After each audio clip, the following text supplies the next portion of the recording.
বাংলাদেশিদের অনুপ্রবেশ অব্যাহত রয়েছে। এবার ৩ বাংলাদেশি তরুণীকে রাজ্যে অনুপ্রবেশের অভিযোগে গ্রেপ্তার করা হয়েছে। আগরতলা রেল স্টেশন থেকে ৩ তরুণীকেই রবিবার বিকেলে গ্রেপ্তার করে রেল পুলিশ। ধৃতরা হলো রোজিনা আক্তার, পারুল বেগম ও সুলতানা বেগম। জিআরপি থানার ওসি তাপস দাস জানান, তাদের কাছে গোপন সংবাদ ছিল বাংলাদেশিরা রেল যোগে বহির্রাজ্যে যেতে পারে, তাই আরপিএফ ও জিআরপি থানার পুলিশ সাদা পোশাকে বাধারঘাট রেল স্টেশনে ছড়িয়ে ছিটিয়ে থাকে। সেই সময় ৩ জনকে দেখে তাদের সন্দেহ হয়। তাদেরকে জিজ্ঞাসাবাদ করা হলে কাজের উদ্দেশ্যে আহমেদাবাদে যাবে এবং ভারতীয় বলে দাবি করে।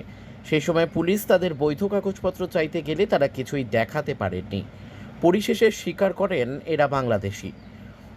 ওসি তাপস দাস আরও বলেন, অনুপ্রবেশকারীদের পেছনে বড় দালাল রয়েছে।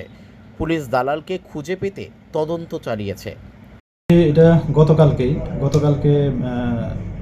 সকালবেলায় আমাদের কাছে একটা খবর ছিল যে কিছু বাংলাদেশি লোক তারা বাইরের স্টেটে যেতে পারে, যে বিভিন্ন আমাদের যে দূরপাল্লা ট্রেন আছে।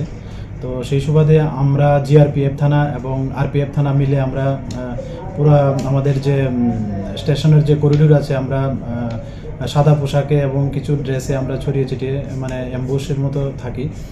তো সেই সময় প্রায় বিকাল প্রায় 4টার দিকে আমরা দেখলাম 3 জন মহিলা যারা মানে মেন গেট হয়ে মতলব পার্সেল অফিস দিয়ে প্ল্যাটফর্ম 1-এর দিকে ঢোকার চেষ্টা করছে। তো তখনই আমাদের সন্দেহ হয় যে তাদের হয়তো তারা বাংলাদেশি ন্যাশনাল বা অন্য কোনো সাসপেক্টেড কিছু থাকতে পারে।